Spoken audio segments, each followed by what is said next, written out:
The snow fell and silenced. It had been falling for 3 days now, thick and relentless, covering the pine forests of eastern Finland in a blanket so deep that sound itself seemed to vanish. Captain Antti Virtanen stood at the edge of the treeline, his breath forming small clouds in the frozen air, watching the white expanse stretch endlessly before him. December 1939. The world had already begun tearing itself apart, but here, in this forgotten corner of Karelia, the war felt both distant and terrifyingly close. Virtanen was 34 years old. He had a wife in Viipuri, 2 daughters he hadn't seen in 6 weeks, and a company of 120 men scattered through these woods, waiting. Always waiting. The Soviet Union had invaded Finland 23 days ago. The numbers were impossible to ignore. The Red Army had brought tanks, artillery, aircraft, resources Finland couldn't dream of matching. Soviet divisions numbered in the hundreds of thousands. Finland's entire standing army was barely a fraction of that. Every newspaper, every foreign correspondent, every military analyst in Europe had already written Finland's obituary, but Virtanen wasn't thinking about numbers, he was thinking about the silence. His men had been digging defensive positions for weeks now, not trenches in the traditional sense, but something else entirely. Small bunkers hidden beneath snow-covered branches. Firing positions carved into frozen hillsides. Pathways through the forest marked only by subtle notches on tree trunks, invisible unless you knew exactly where to look. They called it Madi tactics. The word meant firewood, the way logs were stacked and sectioned for winter. The idea was simple: let the enemy advance, then cut them into pieces. Simple in theory, terrifying in practice. Virtanen turned and walked back through the trees. His boots crunched softly on the snow. Around him, the forest was alive with hidden movement, soldiers checking ammunition, adjusting camouflage, melting snow for drinking water. They wore white winter suits that made them nearly invisible against the landscape. Most were farmers, loggers, schoolteachers. Men who knew these woods better than any map could show. He found Lieutenant Mäkinen near the command post, a dugout shelter reinforced with logs and covered with branches. Mäkinen was 26, thin, with sharp eyes that never seemed to rest. "Any movement?" Virtanen asked. "Scouts reported engine sounds 2 kilometers east," Mäkinen said quietly. "Trucks, maybe tanks. Hard to tell with the wind." Virtanen nodded. The Soviets had been probing the area for days, sending small reconnaissance units into the forest. They were looking for weak points, testing defenses. Standard procedure for an army preparing a major push. "How are the men?" "Cold. Tired. But ready." Virtanen studied the younger officer's face. Mäkinen had been a schoolteacher before the war, teaching history to children in a village near Oulu. Now he was responsible for coordinating ambush positions across 3 square kilometers of frozen wilderness. "They're going to come in force," Virtanen said. "Maybe tomorrow. Maybe tonight. When they do, we hold as long as we can, then fall back to secondary positions. No heroics. No last stands. We bleed them, then we move." Mäkinen nodded. He'd heard this before. They all had, but hearing it and living it were different things. The Soviet advance came at dawn. Virtanen heard it before he saw it. The low rumble of engines, the metallic clank of tank treads, the distant shouts of officers organizing their men. He crouched in his observation post, a shallow pit dug into the hillside, and watched through binoculars as the forest below began to fill with movement. They came down the road in a column, tanks first, T-26 light tanks, their turrets swiveling slowly as they scanned the treeline. Behind them, trucks packed with infantry. Then more tanks. Then artillery pieces being towed by tractors. The column stretched back through the trees, a mechanical serpent winding its way deeper into Finnish territory. Virtanen counted vehicles. 50. 70. 100. His company had 3 anti-tank guns, 24 submachine guns, and a collection of rifles that ranged from modern to ancient. They had no tanks. No artillery. No air support, but they had the forest, and they had patience. Virtanen waited. The Soviet column moved slowly, cautiously. The lead tanks were only 200 meters away now, close enough that he could see the frost on their armor, the nervous movements of the infantry following behind. He raised his hand, the forest held its breath, then he dropped his hand, and the world exploded. The first anti-tank round struck the lead tank directly in the side, punching through the thin armor and detonating inside. The tank lurched to a stop, smoke pouring from its hatches. The second tank tried to reverse, but the road was too narrow, the column too tightly packed. Another round hit it in the treads, immobilizing it. Then the rifles opened up. Finnish soldiers, invisible in their white camouflage, fired from positions scattered throughout the forest. They aimed for officers first, then machine gunners, then anyone trying to organize a response. The Soviet infantry scattered, diving for cover behind trees, behind tanks, behind anything that might stop a bullet, but there was no cover. The Finns had spent weeks preparing this killing ground, clearing fields of fire, marking distances, creating overlapping zones where every meter of road was covered by at least 2 firing positions. The Soviets were trapped in the open, caught between burning tanks and an enemy they couldn't see. The ambush lasted 7 minutes, then, as suddenly as it began, the Finnish fire stopped. The forest fell silent again. Smoke drifted through the trees. Bodies lay scattered on the road, dark shapes against the white snow. Virtanen was already moving. "Fall back," he shouted. "Secondary positions. Move!" His men melted into the forest, disappearing as quickly as they'd appeared. They left behind nothing, no equipment, no supplies, no indication of how many had been there or where they'd gone. Within minutes, the ambush site was empty. The Soviets would regroup. They would bring up reinforcements, artillery, air support. They would pound the forest with everything they had, but by then, Virtanen and his men would be gone, and somewhere else in these woods, another ambush would be waiting. The pattern repeated itself for weeks. The Soviets advanced. The Finns ambushed them. The Soviets regrouped and advanced again. The Finns fell back, set another trap, struck again. It was exhausting, brutal work. Virtanen's company was constantly moving, never sleeping in the same position twice, living on frozen bread and whatever they could scavenge. The cold was relentless. Temperatures dropped to 30 below zero, then 40. Frostbite became as dangerous as enemy fire, but slowly, something began to change. The Soviet columns grew more cautious.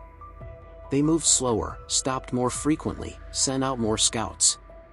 They began avoiding the roads, trying to move through the forest itself, but that only made them more vulnerable. Tanks bogged down in snow. Supply trucks got stuck.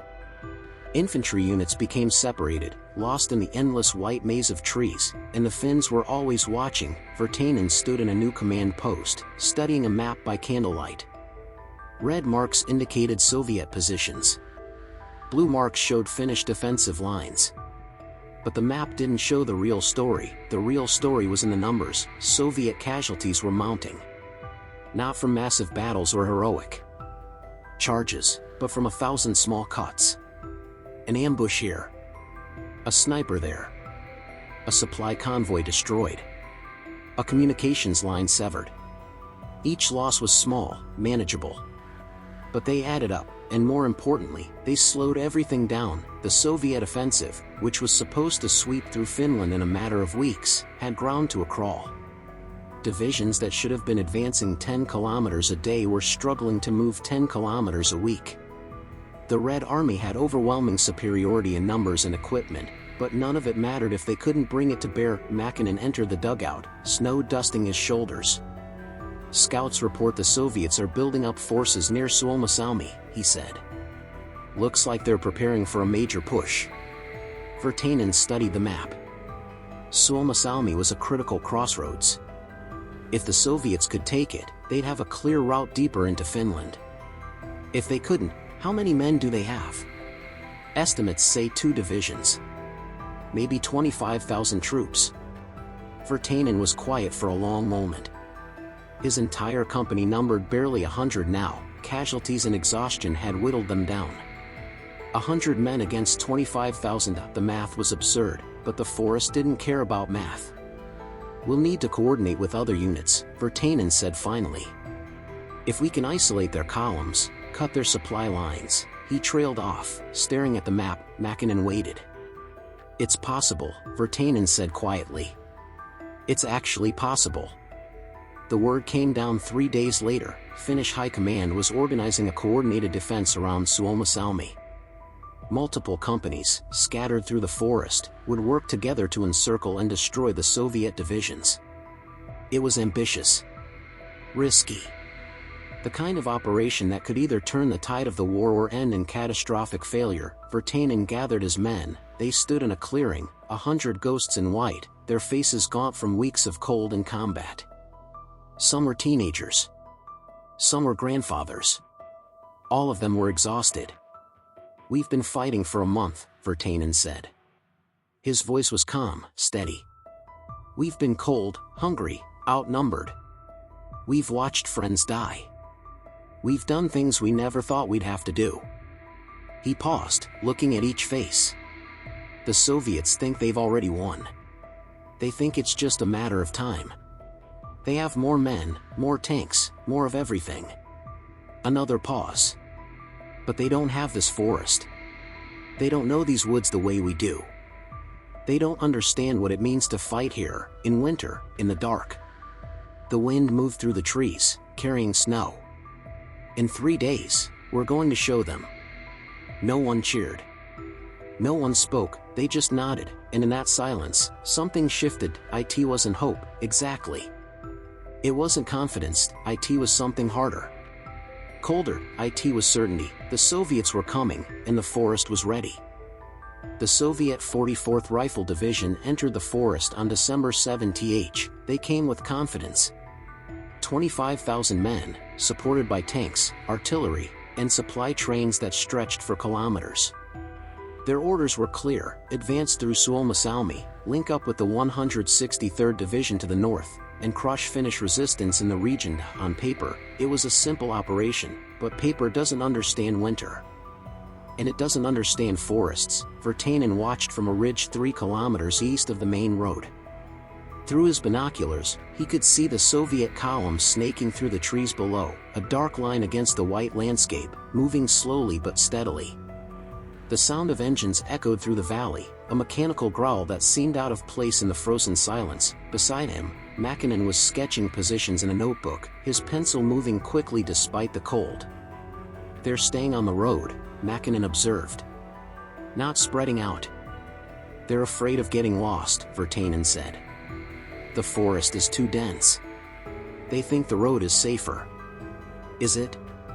Virtanen lowered the binoculars. "For now."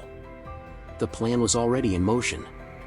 Finnish units were positioned throughout the forest, hidden in the snow, waiting. They wouldn't attack the column directly, not yet.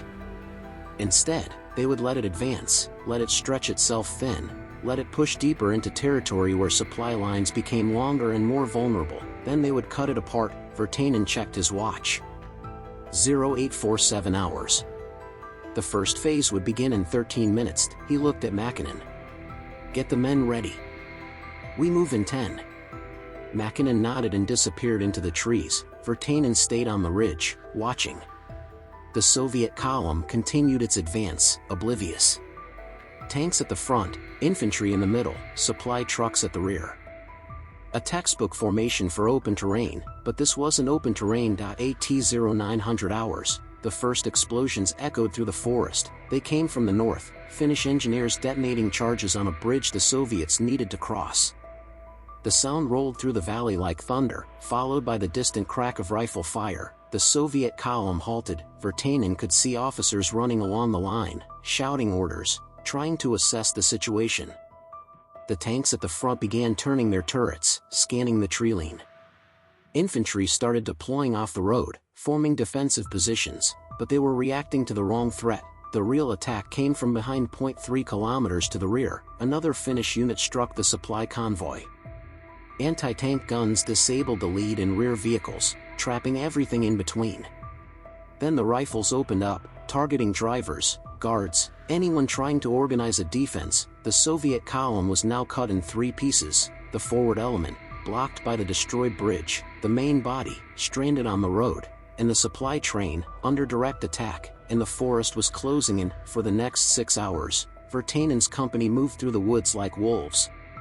They didn't attack the main Soviet force directly. Instead, they hit the edges, small groups of soldiers trying to establish perimeter positions, reconnaissance patrols venturing too far from the column, supply trucks attempting to turn around. Each attack was brief, brutal, imprecise. The Finns would emerge from the snow, fire for 30 seconds, then vanish before the Soviets could respond. Sometimes they used rifles. Sometimes grenades. Sometimes just knives, silent and quick in the darkness between the trees. The psychological effect was devastating. Soviet soldiers began to see enemies everywhere. They fired at shadows, at sounds, at nothing. They bunched together for safety, which only made them better targets. Officers tried to maintain discipline, but discipline requires understanding what you're fighting, and the Soviets couldn't see what they were fighting. By nightfall, the temperature had dropped to -35°C. The Soviet column was still trapped on the road, unable to advance or retreat. They had fuel, but couldn't risk moving in the dark. They had food, but couldn't distribute it safely. They had weapons, but no targets. Virtanen gathered his men in a sheltered ravine 2 kilometers from the Soviet position. They huddled around small fires, carefully hidden beneath tarps to prevent the light from being seen. Hot coffee, real coffee, saved for moments like this, was passed around in silence. The men looked exhausted. Faces blackened with frostbite. Eyes hollow from lack of sleep. But there was something else there too. Something Virtanen had seen growing over the past weeks. They were starting to believe. "How many did we lose?" Virtanen asked Mäkinen quietly. 3 wounded. 1 serious. Korpela took shrapnel in the leg. We got him back to the aid station. 3 wounded. Against an enemy force of 25,000, the numbers still didn't make sense. But they were working. "The Soviets will try to break out tomorrow," Virtanen said. "They'll bring up everything they have, artillery, air support if the weather clears. We need to be ready to pull back." Mäkinen nodded, but he was staring into the fire, his expression distant. "What are you thinking?" Virtanen asked. "I'm thinking about my students," Mäkinen said quietly. "Before the war, I used to teach them about Thermopylae. 300 Spartans holding off the Persian army. I always thought it was just a story. A myth." He looked up at Virtanen. "But it's not, is it? It's just math. Terrain. Patience." Virtanen was quiet for a moment. "It's more than that. What else is there?" "Knowing when to retreat." Mäkinen frowned. "The Spartans didn't retreat. And they all died," Virtanen said. "We're not here to die. We're here to make them wish they'd never come." The Soviet breakout attempt came at dawn, just as Virtanen predicted. Artillery opened up first, dozens of guns firing in unison, pounding the forest with high explosive shells. Trees shattered. Snow erupted in massive plumes. The sound was deafening, a continuous roar that seemed to shake the earth itself. But the Finns weren't where the shells were falling. They'd pulled back during the night, repositioning to new defensive lines further from the road. The Soviet artillery was hitting empty forest, wasting ammunition on positions that had been abandoned hours ago. When the barrage finally stopped, the Soviet tanks began to move. They pushed forward aggressively, trying to force their way past the destroyed bridge. Engineers worked frantically to clear debris, to lay temporary supports, to create any kind of crossing. Infantry advanced on both sides of the road, moving cautiously through the trees. Virtanen watched from a new observation post, higher up the ridge. The Soviet operation was well coordinated, professional. These weren't poorly trained conscripts, they were experienced soldiers executing a textbook maneuver, but the textbook was written for different terrain. The tanks reached the bridge and stopped. The engineers had managed to create a partial crossing, but it was narrow, unstable. Only one vehicle could cross at a time, and slowly. That was all the Finns needed. The first tank made it halfway across before the bridge collapsed beneath it. The tank plunged into the frozen stream below, its weight crashing through the ice. The crew managed to escape, scrambling up the banks, but the tank was gone, and the crossing was blocked again. The Soviet advance stalled. Behind them, Finnish units continued to harass the supply lines. Trucks were destroyed. Fuel depots burned. Ammunition stores exploded. The main Soviet force still had thousands of soldiers, but they were running out of everything they needed to fight. By the third day, the equation had changed completely. The Soviet 44th Division wasn't advancing anymore. It was surviving. Virtanen received new orders on December 10. Finnish high command wanted to escalate. The Soviets were vulnerable, their forces scattered and disorganized. If the Finns could coordinate a major assault, they might be able to encircle and destroy the entire division. It was an audacious plan. Risky. The kind of operation that could end the Soviet offensive in this sector, or cost Finland what little reserves it had left. Virtanen studied the orders by candlelight, reading them twice to make sure he understood. "They want us to attack," he said to Mäkinen. "Not harass. Not delay. Attack." Mäkinen looked up from cleaning his rifle. "Can we do that?" "I don't know." It was an honest answer. For weeks, they'd been fighting a defensive war, using the forest and winter as weapons. But attacking was different. It meant exposing themselves, taking risks, committing to direct engagement. It meant casualties. Virtanen thought about his men, farmers, teachers, loggers. Men who'd learned to fight because they had no choice. They'd survived this long by being smart, by being patient, by never giving the enemy a fair fight. Now he was being asked to give them one. "When?" Mäkinen asked. "Tomorrow night. Multiple units will hit them simultaneously from all sides. The goal is to create panic, break their cohesion. And if it doesn't work?" Virtanen folded the orders and put them in his pocket. "Then we fall back. Like always." But they both knew it wasn't that simple. Once you committed to an assault, retreat became harder. Riskier. Men died in retreats just as easily as in attacks. Mäkinen was quiet for a long moment. Then he said, "The men will follow you. Whatever you decide." Virtanen nodded slowly. He knew that was true.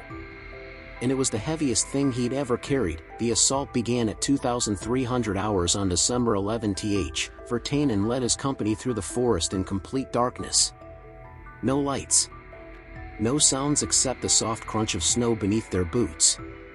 They moved in single file, each man following the one ahead, trusting in paths they'd memorized during weeks of fighting in these woods. The Soviet position was a kilometer ahead, a cluster of vehicles and makeshift shelters on the road, surrounded by defensive positions. Fires burned in metal drums, providing warmth but also illuminating the area. Guards stood watch, stamping their feet against the cold, rifles slung over their shoulders. They looked tired. Demoralized, Virtanen raised his hand, and the column stopped. He could hear his own heartbeat. Could feel the weight of the submachine gun in his hands. Could see the faces of his men, pale in the darkness, waiting for his signal. Somewhere in the forest, other Finnish units were moving into position. The plan called for simultaneous attacks from 4 directions, overwhelming the Soviets before they could organize a response, but plans were fragile things. And the forest was unpredictable. Virtanen checked his watch. 2,258 hours, 2 minutes. He thought about his daughters. Wondered if they were asleep right now, safe in their beds. Wondered if they remembered what he looked like. 2259 hours. He thought about Mäkinen's students, learning about ancient battles in a classroom that might not exist anymore. 2300 hours. The forest erupted. Gunfire came from all sides. Rifles, submachine guns, machine guns. Tracer rounds cut through the darkness like angry fireflies. Grenades exploded among the Soviet positions, throwing up snow and debris. Shouts echoed through the trees, orders in Finnish and panicked responses in Russian. Virtanen's company charged forward. They moved fast, staying low, firing as they ran. The Soviet guards were caught completely off balance, scrambling for weapons, diving for cover. Some fought back. Some ran. Some just stood there, frozen in shock. Virtanen reached the first vehicle, a supply truck, and threw a grenade underneath it. He didn't wait to see it explode. He was already moving to the next target, his men spreading out around him, clearing positions with brutal efficiency. The assault lasted 11 minutes, then, as quickly as it began, the Finns withdrew. They melted back into the forest, carrying their wounded, leaving behind burning vehicles and chaos. The Soviets fired blindly into the darkness, but there was nothing left to hit. Virtanen counted heads as his men filtered back to the rally point. 93. 94. 95. He waited. Listened to the distant sounds of continued fighting, other Finnish units still engaging Soviet positions. 96. 97. Mäkinen appeared, supporting a wounded soldier. Blood darkened the snow beneath them. 98. They waited 10 more minutes. No one else came. 2 men missing. Either dead or captured. Virtanen felt the weight of it settle on his shoulders. 2 families who would receive letters. 2 empty chairs at kitchen tables, but the assault had worked. Reports came in throughout the night. The Soviet 44th Division was collapsing. Units were surrendering. Officers were abandoning their posts. The entire formation was disintegrating, broken not by superior firepower but by exhaustion, cold, and the relentless pressure of an enemy they never saw coming. By dawn, it was over. 25,000 Soviet soldiers had entered the forest. Fewer than half would make it out. Virtanen stood at the edge of the treeline, watching the sun rise over the frozen landscape. The forest was quiet again. The gunfire had stopped. The engines had fallen silent. Snow was already beginning to cover the evidence of battle, the shell craters, the blood, the abandoned equipment. Mäkinen joined him, moving slowly. He had a bandage on his arm, but he was alive. High Command is calling it a victory, Mäkinen said quietly. Virtanen didn't respond immediately. He was thinking about the 2 men who hadn't come back. About the Soviet soldiers freezing in the woods. About the cost of mathematics. Is that what it feels like? Mäkinen asked. Victory? Virtanen watched the sun climb higher, its light cold and distant. No, he said finally. It feels like we're still alive. He turned to look at his lieutenant. Mäkinen's face was gaunt, aged beyond his years. The schoolteacher was gone. Someone else stood in his place now. But the Soviets know something they didn't know before, Virtanen continued. They know this forest has teeth. They know their numbers don't matter here. They know that every kilometer costs them. He paused. And that changes everything. Mäkinen nodded slowly. He understood, the war wasn't over. The Soviets would regroup, bring in fresh divisions, try again. Finland was still outnumbered, still outgunned, still facing impossible odds, but the equation had changed, not because of heroism. Not because of grand strategy, because 100 men in a frozen forest had shown that patience, terrain, and the willingness to endure could stop an army that should have been unstoppable. The sun continued to rise, and in the silence, something unspoken passed between them, not hope, not victory, just the cold, hard certainty that they had done what everyone said was impossible, and they could do it again.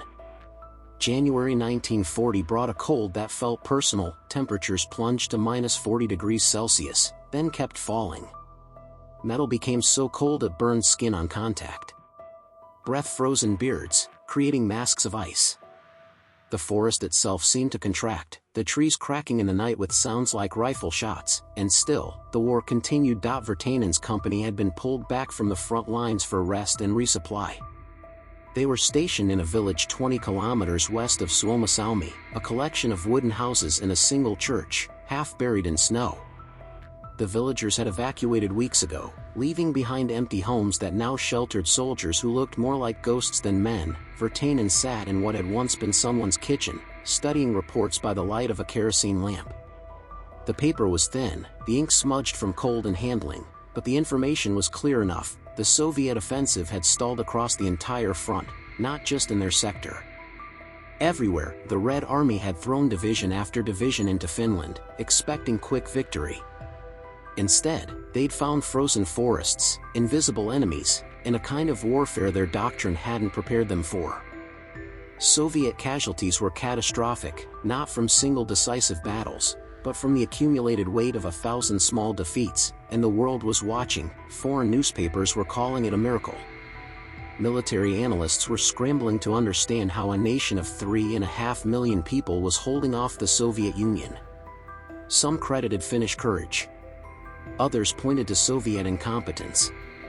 A few were beginning to understand that it was something else entirely. It was the forest. The winter.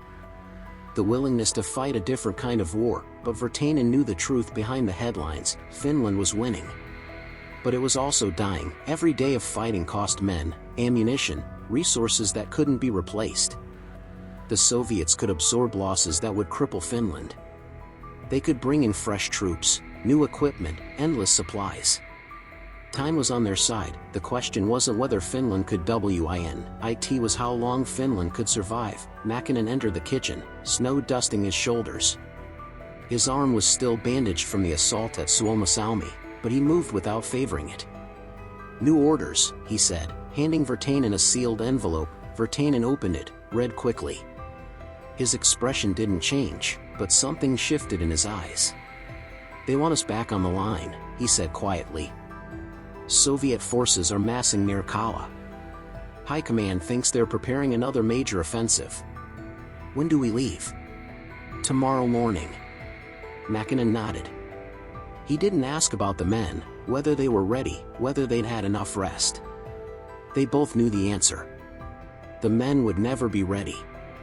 There would never be enough rest, but they would go anyway. "There's something else," Virtanen said, still looking at the orders. "Intelligence reports suggest the Soviets are changing tactics. They're bringing in specialized units, ski troops, winter warfare experts. They're learning." Mäkinen was quiet for a moment. "That's bad." "Yes." The advantage Finland had enjoyed, superior knowledge of winter warfare, better mobility in the forest, was eroding. The Soviets were adapting. Slowly, clumsily, but inevitably. The equation that had shifted in Finland's favor was shifting back. Virtanen folded the orders and stood. "Get the men ready. I want to move at first light." Mäkinen left, and Virtanen was alone again. He walked to the window and looked out at the village. Snow fell steadily, covering everything in white. Somewhere in one of the houses, he could hear someone playing a harmonica, a slow, melancholy tune that drifted through the frozen air. He thought about his wife. His daughters. Wondered if they were still in Viipuri, or if they'd been evacuated further west. He'd received one letter in the past 6 weeks, dated 3 weeks before it reached him. They were safe. They were managing. They missed him. He hadn't written back. Didn't know what to say. How do you explain this? The cold, the exhaustion, the weight of sending men into situations where some wouldn't return. How do you describe the sound of the forest at night, or the silence after an ambush, or the way snow looks when it's stained with blood? You don't, you just keep moving forward, because stopping means thinking, and thinking means breaking. Virtanen turned away from the window and began preparing his equipment for tomorrow. The journey to Kala took 2 days. They traveled on skis, moving through the forest in long, silent columns. The cold was brutal, so intense that stopping for more than a few minutes meant risking frostbite. They ate while skiing, chewing frozen bread and dried meat, washing it down with snow melted in their mouths. The landscape was beautiful in its desolation. Endless white forests, frozen lakes that stretched like mirrors beneath the pale sun, hills that rolled away into the distance. It looked peaceful. Untouched, but Virtanen could see the signs of war everywhere. Shell craters hidden beneath fresh snow. Abandoned equipment half buried in drifts. The occasional dark shape that might have been a fallen tree or might have been something else. They reached the Kala sector on the evening of January 8th. The defensive line here was different from Suomussalmi. Instead of deep forest, it was a series of low hills overlooking a frozen river. The Soviets held the far bank. The Finns held this side. Between them was a kilometer of open ground, a killing field where nothing could move without being seen. Virtanen reported to the sector commander, a major named Talvala. He was a career officer, older than Virtanen, with a face carved from stone and eyes that had seen too much. "Your company will hold the northern flank," Talvala said, pointing to a map. "The Soviets have been probing our positions for 3 days. We expect a major assault within the week." "How many?" "Intelligence estimates 2 divisions. Maybe more." Virtanen studied the map. The terrain offered fewer advantages than the forests around Suomussalmi. Less cover. Fewer opportunities for ambush. This would be a different kind of fight. "What are our orders?" he asked. Talvala looked at him directly. "Hold. No matter what they throw at you, you hold. If Kala falls, the entire line collapses." It was a simple order. Impossible, but simple. "Understood," Virtanen said. The Soviet assault began on January 1-2. It started with artillery, a barrage so intense that the ground itself seemed to shake. Shells screamed overhead, exploding along the Finnish positions in a continuous rolling thunder. The bombardment lasted 2 hours, pounding the frozen earth, shattering trees, filling the air with smoke and snow and debris. Virtanen and his men huddled in their bunkers, pressed against the frozen walls, hands over their ears. The noise was overwhelming, a physical force that made thought impossible. All they could do was endure. When the artillery finally stopped, the silence that followed was almost worse. Then they heard the engines. Virtanen emerged from the bunker and looked across the frozen river. What he saw made his breath catch. Tanks. Dozens of them, advancing in a line across the ice. Behind them, infantry, hundreds, thousands of soldiers moving forward in waves. The entire horizon seemed to be moving, a dark mass flowing toward the Finnish positions like a tide. "Positions!" Virtanen shouted. "Everyone to positions!" His men scrambled out of the bunkers, taking up firing positions along the defensive line. They had 3 anti-tank guns, 2 machine guns, and their rifles. Against what was coming, it seemed laughable, but they'd been outnumbered before. The Soviet tanks reached the middle of the river. The ice groaned beneath their weight but held. They kept coming, turrets swiveling, searching for targets. "Wait," Virtanen called out. "Hold your fire. Wait for my signal." The tanks were 300 meters away. 200. 100. Now. The anti-tank guns opened up first, their sharp cracks cutting through the cold air. The first tank took a direct hit, its turret erupting in flames. The second tank swerved, trying to evade, but the ice beneath it cracked. The tank tilted, broke through, and disappeared into the freezing water below. Then the rifles and machine guns joined in, targeting the infantry following behind the tanks. Soviet soldiers fell, dark shapes against the white ice. Others dove for cover, but there was no cover. They were caught in the open, exposed, but they kept coming. Wave after wave of Soviet infantry charged across the river, climbing over their own dead, driven forward by officers and political commissars. Some made it to the Finnish side. Hand-to-hand fighting broke out in the trenches, brutal, desperate combat with knives and rifle butts in bare hands. Virtanen fired his submachine gun until the magazine was empty, reloaded, fired again. Beside him, Mäkinen was shouting orders, coordinating fire, pulling wounded men back from the front line. The assault lasted 4 hours. When it finally broke, the ice was littered with bodies. Burning tanks sent black smoke into the gray sky. The Soviets retreated back across the river, leaving behind their dead and wounded. The Finns had held, but barely. Virtanen walked along the defensive line, checking casualties. 7 dead. 19 wounded. His company, which had numbered nearly 100 men at Suomussalmi, was down to 73, and the Soviets would attack again tomorrow. The pattern repeated itself for 3 weeks. Every day, the Soviets attacked. Every day, the Finns held them back. The casualties mounted on both sides, but the line didn't break. Virtanen stopped counting the days. They blurred together, a continuous cycle of bombardment, assault, brief respite, then bombardment again. Sleep became something stolen in 15-minute intervals. Food was whatever could be eaten cold. The cold itself became a constant companion, so familiar that warmth seemed like a distant memory. His men were breaking down. Not all at once, but slowly. Frostbite claimed fingers and toes. Exhaustion led to mistakes. The psychological weight of constant combat wore at them like water on stone, but they held. On January 28, something changed. The Soviet artillery barrage that morning was shorter than usual. The assault that followed was less aggressive, more cautious. By mid-afternoon, the attacks had stopped entirely. Virtanen stood in his observation post, watching the Soviet positions across the river through binoculars. He could see movement, troops being repositioned, vehicles being loaded. But no preparation for another assault. Talvala visited the position that evening.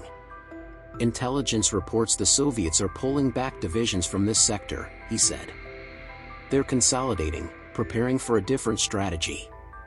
"What kind of strategy?" "We don't know yet.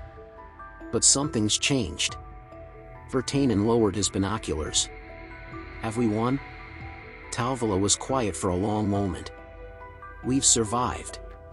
"That might be the same thing." February brought rumors. The Soviets were negotiating. Finland was negotiating. The war might end. The war would continue.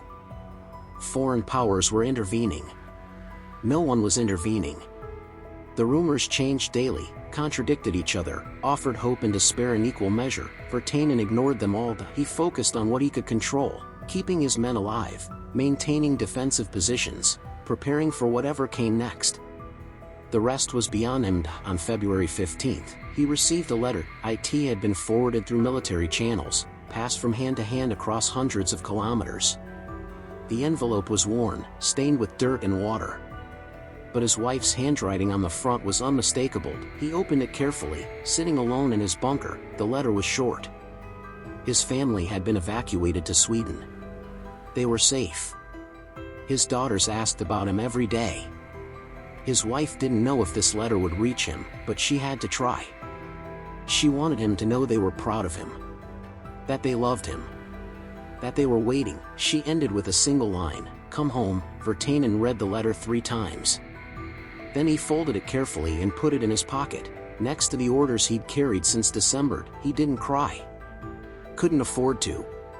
But something inside him shifted. A weight he'd been carrying without realizing it, suddenly acknowledged he had something to return to. The ceasefire came on March 13th, 1940. The order arrived at 1,100 hours. All hostilities to cease at 1,200 hours.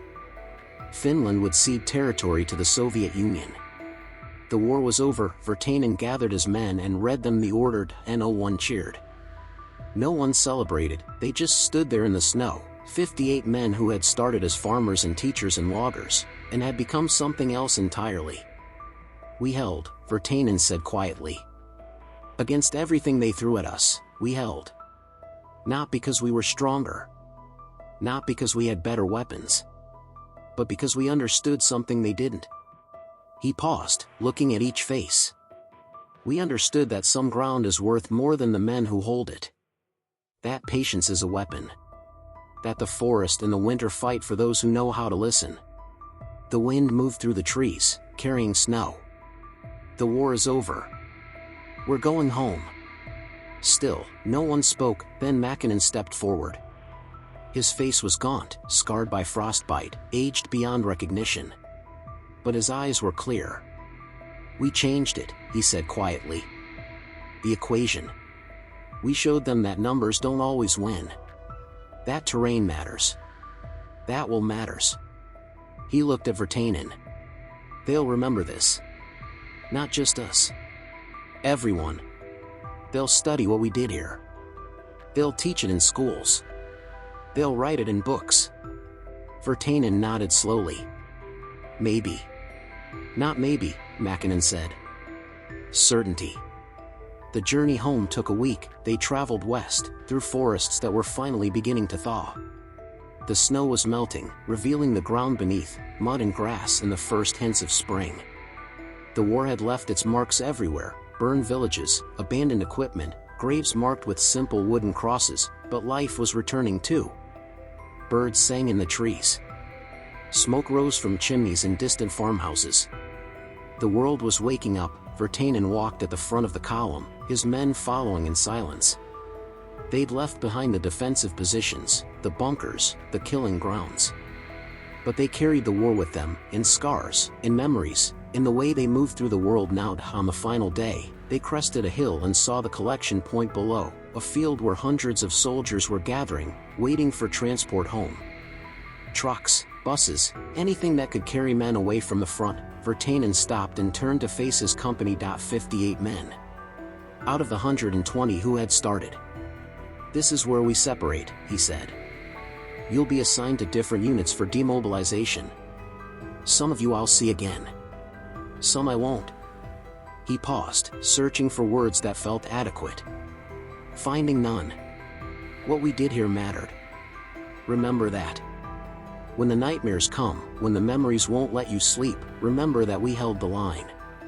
We gave Finland time. We showed the world that determination and terrain can stop an army that should have been unstoppable. The men stood silent, waiting. Go home, Virtanen said finally. Go home to your families. Go home to your lives. You've earned it. One by one, they began moving down the hill toward the collection point. Mäkinen was the last to leave. He stood beside Virtanen, looking out over the field. What will you do? Mäkinen asked. After? I don't know, Virtanen said honestly. Go back to my family. Try to remember how to be a husband. A father. Will it work? I don't know that either. They stood in silence for a moment longer. Thank you, Mäkinen said quietly. For keeping us alive. Virtanen shook his head. You kept yourselves alive. I just pointed the way. Mäkinen smiled, a small, tired expression. Then he extended his hand. Virtanen shook it, and without another word, Mäkinen turned and walked down the hill. Virtanen stood alone on the hilltop, watching his men disappear into the crowd below. The sun was setting, casting long shadows across the field. The air was cold but no longer brutal. Spring was coming. Life was continuing. He thought about the past 3 months. The ambushes. The assaults. The long nights in frozen bunkers. The faces of men who hadn't made it home. He thought about the Soviet columns, broken and scattered in the forest. About the equation that had changed. About the moment when impossible became possible. It hadn't been a single moment, he realized. Not one dramatic turning point. It had been 1,000 small moments, each ambush, each defensive stand, each decision to hold just a little longer. The accumulation of patience and will and the refusal to accept that numbers determined everything. The forest had taught them that, the winter had taught them that, and now the world knew it too. Virtanen reached into his pocket and pulled out his wife's letter. He read it one more time, the words familiar now, comforting, come home. He folded the letter carefully and put it away. Then he turned and began walking down the hill, toward the field, toward the trucks that would carry him west, toward home. The war was over, but what they had proven here, in these frozen forests, against impossible odds, would echo forward, not in grand declarations or heroic speeches, but in the quiet certainty that terrain and patience and the willingness to endure could change the course of history. The sun dipped below the horizon, and in the gathering darkness, Captain Antti Virtanen walked toward the rest of his life.